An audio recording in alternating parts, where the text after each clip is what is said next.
Come to juris crack के Indian evidence act के law series में आप सभी स्टूडेंट का वार्म वेलकम है। आज हम इंडियन एविडेंस एक्ट 1872 के हिस्टोरिकल बैकग्राउंड को समझेंगे। कैसे हिस्ट्री में एविडेंस को लिया जाता था हमारे इंडिया में before this Indian evidence act, कैसे रेगुलेट होता था पूरा एविडेंस का मामला।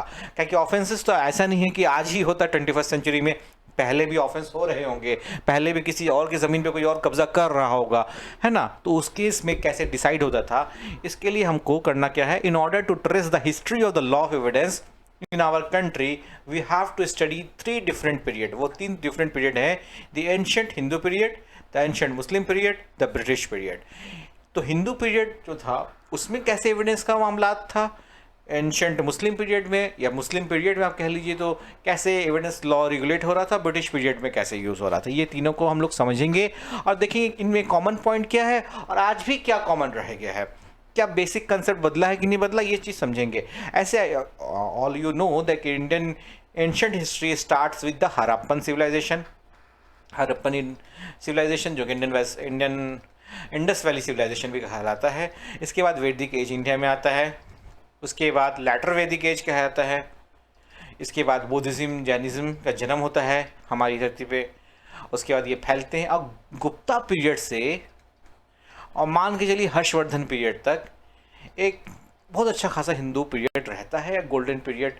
गुप्ता पीरियड को तो गोल्डन पीरियड या classical period of Hindu history, Indian ancient history भी कहते हैं, है ना। ये सब आप कुछ ऐसे हिस्ट्री की जितनी भी लेक्चर है ना, वो जो जुडिशरी से रिलेटेड है, सिविल सर्विस से रिलेटेड है, वो सारा आपको जूरिस क्रैक की कम्युनिटी में मिल जाएगा, उसके वेबसाइट पे मिल जाएगा, उसके यूट्यूब चैनल पे, ऐप पे मिल जाएगा, है ना। आगे बढ़ते हैं।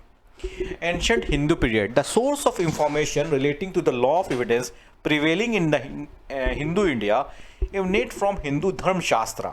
यहाँ पे याद रखिएगा, यहाँ पे शब्द है धर्म शास्त्र, धर्म सूत्रा नहीं। तो ये जो भी एविडेंस लॉ के जो भी रेगुलेशन थे, जो भी एक्ट्स थे, जो भी सेक्शंस थे, वो कहाँ से आते हैं? हिंदू धर्म शास्त्र से आते हैं। According to the Hindu dharma shastra, the purpose of any trial is to desire to ascertain the truth. आज भी हम यही करते हैं। क्या होगा एक पर्पस ऑफ ट्रायल का? कि हम सच को सच दिखा सके। आखिर ज़मीन किसकी है? ए और बी ने दोनों दावा ठोक रहा है, तो हम ये बता सकें कि ज़मीन इसकी है। दो ऑफेंस में कोई ऑफेंस हुआ, किसी का मर्डर हुआ है, आखिर गुनाहगार कौन है? इस पूरे ट्रायल को पुलिस इन्वेस्टिगेट क्यों करती है कि सही जो जिसने सही में गुनाह किया है, जिसने वो ऑफेंस को किया है, उसी को सजा दिया जाए, न्याय हो मरने वाले के साथ भी। द एम्फेसाइज दैट अ जज by using his skill should extricate the deceit like a physician taking out from the body an iron dart with help of the surgical instrument. जैसे एक फिजिशियन बॉडी से किसी चीज़, external चीज़ जो आपको नुकसानदेह निकाल लेता है with the help of surgical instrument, जज को भी सच्चाई उसी प्रकार से निकालनी है। By using his experience and skill, judge as a reasonable prudent man, वो क्या कर सकता है कोर्ट में बैठ के? वो ये देख सकता है क्या जो मेरे सामने ट्रायल हो रहा है वो सही ढंग से चल रहा है कि नहीं चल रहा है। जहाँ पे उसे रीजंस नहीं लगेगा तो उसे रोकेगा या उसे कुछ ऐसा करने, मकसद यही है, desire is to ascertain the truth, है ना। ये पहले भी रहा, आज भी रहा, चाहे 2000 साल आज के बाद भी जब हम हिस्ट्री कोई पढ़ रहा होगा एविडेंस लॉ का, तो ये कंसेप्ट बदलेगा नहीं। Vashishtha recognise 3 type of evidence. Hindu period में 3 तरह के एविडेंस को रिकॉग्नाइज किया जाता था। वो क्या था? लेख्य डॉक्यूमेंट्री एविडेंस, साक्षी विटनेस टेस्टिमोनी, भुक्ति पोजेशन, मतलब पोजेशन वाज आल्सो। आज भी हम जब पढ़ते हैं तो possession is the 9th सेंथ of the ownership, है ना। जब आप उस जगह पे खड़े हुए हैं तो मेरे लिए, अगर मैं ओनर नहीं हूँ तो आप मेरे लिए तो मालिक समान है ना। मुझे तो मालिक का पता नहीं, तो आप ही को मैं मालिक मानूंगा। सम मेन फीचर ऑफ इन हिंदू और एंशिएंट एविडेंस लॉ। तो हिंदू पीरियड में एविडेंस लॉ के कुछ इंपॉर्टेंट जो फीचर्स है उसमें से एक है oral evidence was to be direct and first hand and not one has heard. अब इसे बहुत इंपॉर्टेंटली आप समझ लीजिए, क्या होता है हमें समझना है। एक ओरल एविडेंस क्या होना चाहिए? डायरेक्ट। डायरेक्ट का मतलब क्या है? आनंद ने पेट में चाकू मार दिया, किसके? बंटी के। इस चीज को कौन देख रहा था? चिंटू। अब चिंटू अगर कोर्ट में जाता है, ओरल टेस्टिमोनी देता है कि आनंद ने ही मारा है चाकू, तो ये ओरल एविडेंस क्या है? डायरेक्ट है, क्योंकि चिंटू ने अपनी आंखों से, जिसे हम आगे पढ़ेंगे, प्रिसीव्ड बाय हर सेंसेस, है ना, बाय द सेंसेस, उसने अपने सेंस से, आँख से देखा। या ये चिंटू ये भी देख सकता था कि पहले बंटी ने इसे बहुत सारी गालियाँ दी, इसके अबेट किया, बाद में आनंद ने इसे मारा, तो ये भी देख सकता था। तो ये भी सुना, कहाँ से सुना? या महसूस होता उसको कि किसी ने किसी को मारा है। ये सारा कुछ क्या था? ये आई विटनेस रहा। लेकिन ये भी तो एक केस हो सकता है हेयर से, जिसको हम लोग कहते हैं कहा सुनी। कैसे? आनंद ने मारा, आनंद ने मारा किसको? बंटी को, चाकू। ये बात चिंटू ने देखी, चिंटू ने ये बात देवराज को बताई कि सर, चिंटू ने देवराज को बताई कि आनंद और बंटी का लड़ाई हुआ और आनंद ने चाकू मार दिया। लेकिन अब ये देवराज अगर कोर्ट जाके बताता है कि चिंटू ने मुझे ऐसा बताया था कि आनंद के और बंटी लड़ाई हुई है और आनंद ने चाकू मारा है, तो ये हेयर से एविडेंस हो जाता है। इसका वैल्यूएशन बहुत ज़्यादा नहीं लिया जाता है। तो oral evidence was to be direct. Chintu ने जो देखा वो डायरेक्ट है, फर्स्ट हैंड इंफॉर्मेशन है, not was one has heard. क्या सुना था देवगन ने, उससे मतलब नहीं है। Circumstantial evidence was an important feature both in criminal and civil cases, but a stress was laid upon carefully inquiry and investigation of the circumstances in order to minimize mistake. सारा evidence road पे तो हो नहीं, सारा offence road पे तो नहीं हो सकता है। कुछ ऑफेंसेस तो रूम में होते हैं, चार दीवारी के अंदर होते हैं, कौन देखेगा यहाँ पे? मैट्रिमोनियल ऑफेंस को ले लीजिए ना, मियाँ बीवी, हस्बैंड वाइफ के बाद जो भी ऑफेंसेस होते होंगे वो घर के अंदर हो रहे हैं, कोई किसी को साक्षी है नहीं है। अब इसके लिए तो आपको सर्कमस्टांशियल एविडेंस पे रिलाई करना होगा ना, मतलब स्थिति जो है वहाँ पे देखा जाएगा कि क्या हुआ, कैसे हुआ, और कंडीशंस के इनके बीच में क्या रिलेशन था, फ़ोन पे क्या कॉल होता था, रोज़ 4 बजे वो सामने बालकनी में खड़े थे, तो मतलब बहुत सारे एविडेंस को लिया सकता है। लेकिन जब ये लेंगे सर्कमस्टांशियल एविडेंस, उसे बहुत ही केयरफुल इंक्वायरी एंड इन्वेस्टिगेशन, मतलब आपको आंख बंद करके आप सर्कमस्टांसेस ये नहीं देख सकते कि खून गिरा हुआ है तो वो आदमी का हो सकता है वो खून किसी जानवर का भी होता। खून के गिरने से हम डिसाइड नहीं कर देंगे ना, किसी के डिसाइड हम नहीं कर सकते। तो सर्कमस्टांशियल एविडेंस का केयरफुल इंक्वायरी आज नहीं, आज से 2000 साल पहले भी हो रहा था। Torture was permitted but not considered solely an element of evidence. अब आज के डेट में on the book, practical side की बात हम नहीं करें तो टॉर्चर पूरी तरह से एलिमिनेट हो चुका सिस्टम से। आप टॉर्चर करके किसी से एडमिशन, किसी से कन्फेशन नहीं ले सकते, है ना, ये बात सबको पता है। लेकिन उस समय एंशिएंट हिंदू पीरियड में थोड़ा बहुत टॉर्चर था अलाउ, लेकिन उस पर रिलाई करके किसी को कन्विक्ट कर देना, किसी को एक्विट कर देना, ऐसे सोल सब्सटेंसिव प्रूफ कभी नहीं माना गया।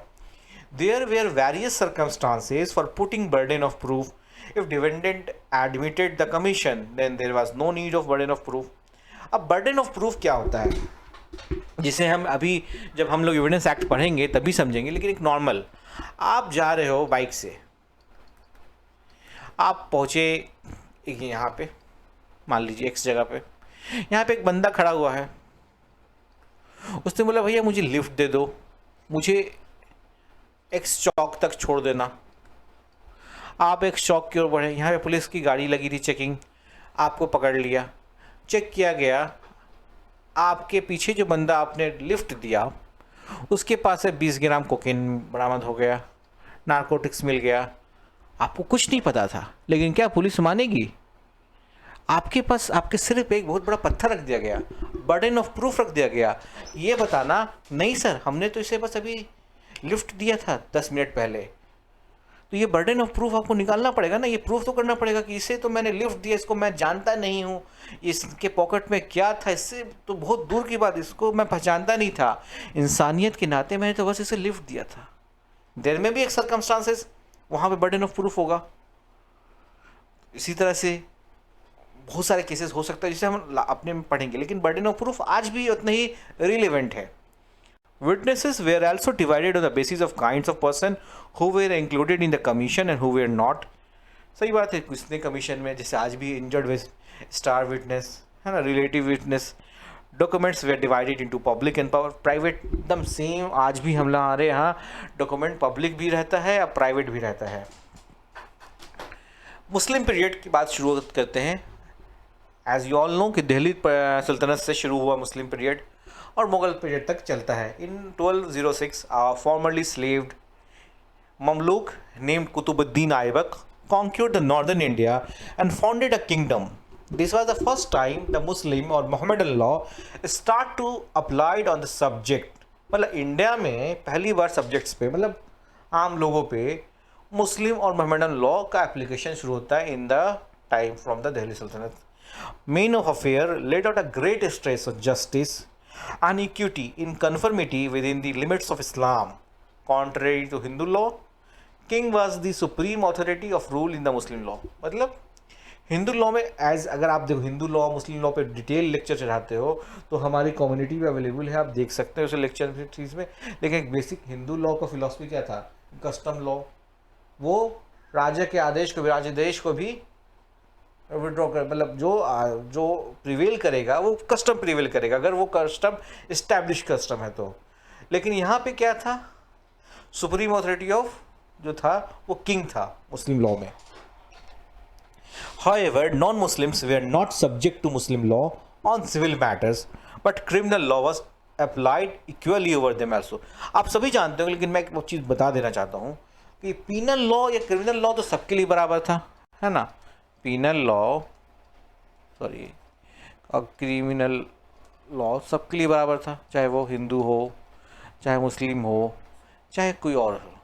लेकिन सिविल लॉ, आपका मैरिज कैसे होगा, मैरिज का स्टेटस क्या होगा, मतलब नेचर ऑफ मैरिज क्या होगा, कॉन्ट्रैक्चुअल मैरिज होगा या आप मैरिज का सैक्रोसेंट मानते हैं, डाइवोर्स कैसे होगा, डाइवोर्स का नेचर क्या होगा, परमानेंसी होगा नहीं होगा, कैसे प्रोसीजर होगा डाइवोर्स का, प्रोबेट जैसे कि विल का क्या मामला होगा, सक्सेशन का क्या मामला होगा, ये सब पे कोई कंपल्शन नहीं था उस पीरियड में भी। इसमें मतलब मुस्लिम के लिए मुस्लिम लॉ था, उन्हें वो मुस्लिम लॉ मानना है, हिंदुओं के लिए हिंदू लॉ था।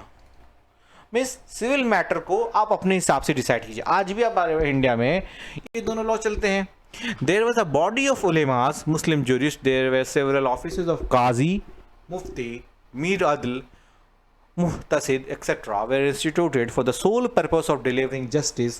As Abul Fazl gave very much importance to justice and considered king as its supreme provider. Abu Fazl court poet जैसा आदमी था, मतलब वो अकबर के साथ रहता था। अब वो अकबर को बहुत ही बड़े सेंस में दिखा। देखिए हिस्ट्री में जब आप पढ़ोगे एक सेंस में, मैं बस ये इररिलेवेंट इस टॉपिक से, लेकिन आपको मैं एक चीज़ बताना चाहता हूँ, ये जो कोर्ट पोएट लोग होते हैं, मतलब जो कोर्ट में रहते हैं उस समय, आप पूरा एंशेंट से लेके मिडाइवल से लेके आज भी, जिसे हिंदी में एक शब्द है चाटुकारिता, कि ये टॉप में होते हैं। तो इन्होंने, आप देखोगे इनके पोएट्स में बहुत बढ़ा चढ़ा के ये देते हैं किसी को भी। ये रिलेवेंट बात है, लेकिन मैं बता रहा हूँ कि एक नेचर होता है पोएट्स का इसका, कि वो उस किंगडम में दान की बात करें तो इतना दान किया कि राजा ने अपने हर एक चीज़ को दान कर दिया। अब राजा के जस्टिस सिस्टम की बात करेंगे तो पूरा लगेगा सबसे ज़्यादा न्याय राजा ही ने दिया। वो क्या कह सकते हैं कि एक तरह से एक साइड को ही दिखा पाते हैं मेरे हिसाब से, है ना। अभी आते हैं features of Muslim period. Representative modern day vakil were allowed to represent and urge argue on the behalf of the client and they were paid by the state and could be promoted as qazis. आज का जो same system है, बार में आप जाओ as advocate, आप practice कर रहे हो बार में, वहाँ से आपका सिलेक्ट हो गया, आप हाई या जुडिशरी में चले जाते हैं। According to Hanafi law which was prevalent in Muslim law, आप जानते हैं मुस्लिम लॉ में 4 स्कूल ऑफ थॉट्स हैं, उसमें से इंडिया में जो प्रिवलेंट है मेजोरिटी में वो हनफी लॉ चलता है, which was prevalent in Muslim India.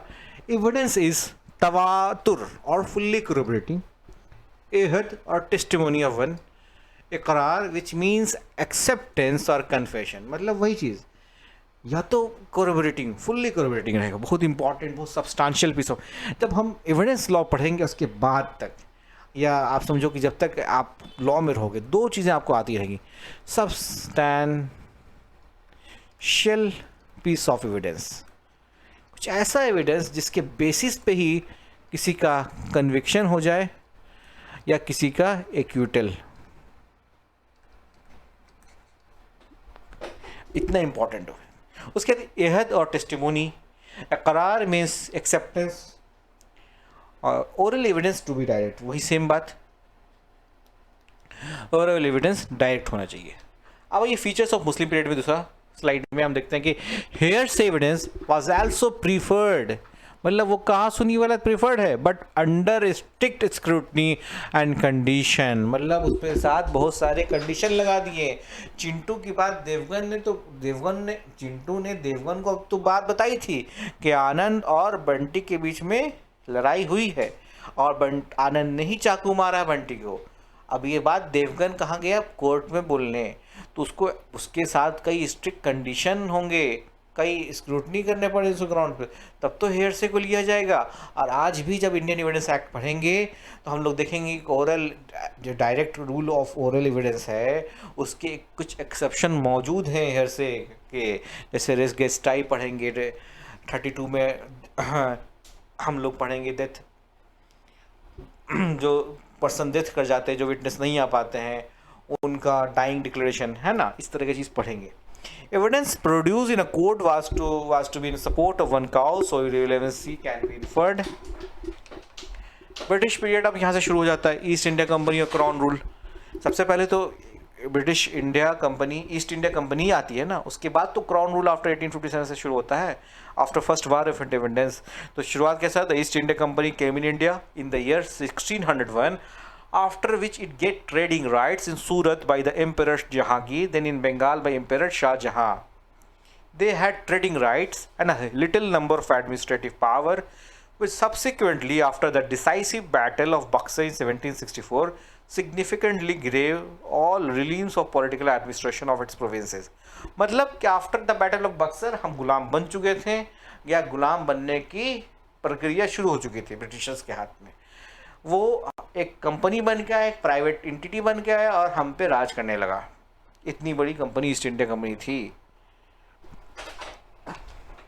The Muslim penal law was prevalent in Bihar, Bengal और उड़ीसा।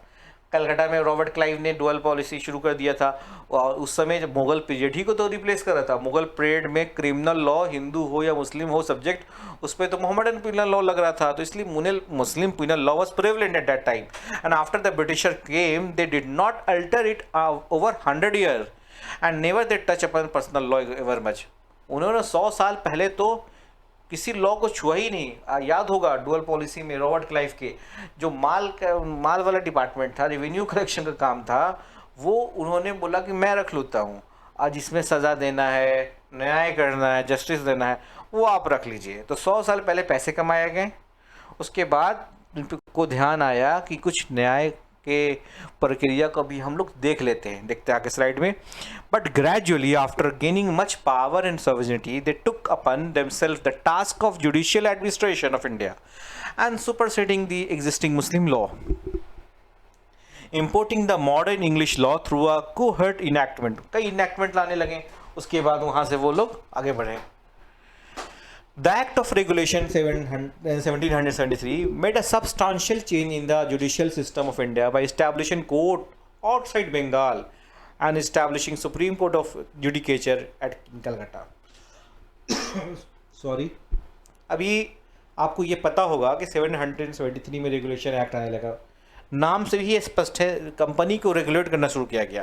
कंपनी ने इतना प्राइवेट किया, कंपनी के लोगों ने इतना प्राइवेट ट्रेड किया कि कंपनी होने लगी दिवालिया। अभी इसने दिवालिया, तो इसने लोन के लिए बचाने के लिए खुद को उस समय लोन के लिए अप्लाई किया।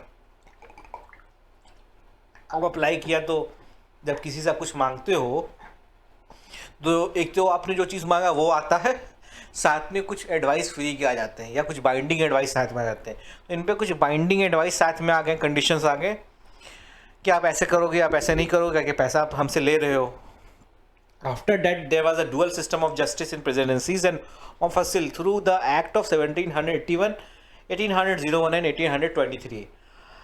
आप ये जानते हो कि प्रेसिडेंसी और मुफस्सिल क्या एरिया होते हैं? वो प्रेसिडेंसी जो होता है, इंडिया को अगर आप देखोगे तो जो टॉप मेजर टाउन्स थे इंडिया के, जैसे कि बंगाल का मतलब कोलकाता, जिसको कोलकाता कलकत्ता ब्रिटिश कलकत्ता ही कह लीजिए, बॉम्बे, चेन्नई, मद्रास, तो ये तीनों शहर को ये प्रेसिडेंसी बना दी, जो आज की डेट में मेट्रोपॉलिटन कोलकाता, बॉम्बे, मुंबई या चेन्नई के नाम से जानते हैं हम लोग। और इनके आसपास का जो एरिया था या इसके दूर वाले एरिया को मुफस्सिल एरिया कह दिए। Now it was felt necessary to assimilate the procedural law first then the substantive law of dual system. तो पहले क्या प्रोसीजर होगा न्याय देने का, एविडेंस लेने का, उस पर पहले ध्यान दिया जाए, देन द सब्सटेंसिव लॉ को क्रिएट किया, उसका ऑफेंस क्रिएट करें, कैसे करेंगे। दो चीज़ था, प्रेसिडेंसी लॉ में जो प्रेसिडेंसीज थे उनके तीनों शहर थे, वहाँ पे तो लमसम 90% चीज़ें, almost 99% English rule of regulation चलता था। लेकिन मुफस्सिल एरियाज़ में स्टेट ऑफ एनार्की था। कुछ जगह पे हिंदू लॉ, कुछ जगह पे मुस्लिम लॉ, कुछ जगह पे mix of Hindu Muslim law, कुछ जगह पे ब्रिटिश लॉ, कुछ जगह पे इंग्लिश लॉ, मतलब जो मन आए वो कर रहे थे लोग। First law commission report under sir McClay came in 1833 with several enactment in 1835. First enactment regarding law of evidence as a part as Act of 10 of 1835 of Governor General in Council, which was applied in all court, provincial and mufassil. The English judges in India were following English law on the matter that were not mentioning the act in place of Islamic law. Simple सा बात है, वो England से आए थे तो English law ही को जानते थे, तो इसलिए इंग्लिश लॉ ही को अप्लाई कर रहे होंगे, समझने की कोई बात नहीं। The third law commission of India, तीसरी लॉ कमीशन की बात आ गई, assigned sir Henry Maine with task to draft the Indian evidence act. पहली बार इंडियन एविडेंस एक्ट को ड्राफ्ट करने का काम श्री हेनरी माइन सर को दे दिया गया। And it was rejected after being introduced by the Sir Henry owing to the fact that it was not suitable for India. लेकिन वो suitability नहीं हो पाया, हमारे कंडीशन के हिसाब से वो एविडेंस लॉ नहीं था, वो हमसे ऊपर का लेवल का था या हमसे नीचे लेवल का था, हमारे लिए नहीं था। Now the task of drafting a suitable code for evidence law came upon the shoulder of Sir James Fitzgerald। याद रखिएगा नाम, क्योंकि MCQ में पूछ लिया जाता है कि एविडेंस एक्ट को किसने ड्राफ्ट किया। तो हमारे एविडेंस एक्ट को ड्राफ्ट किया सर जेम्स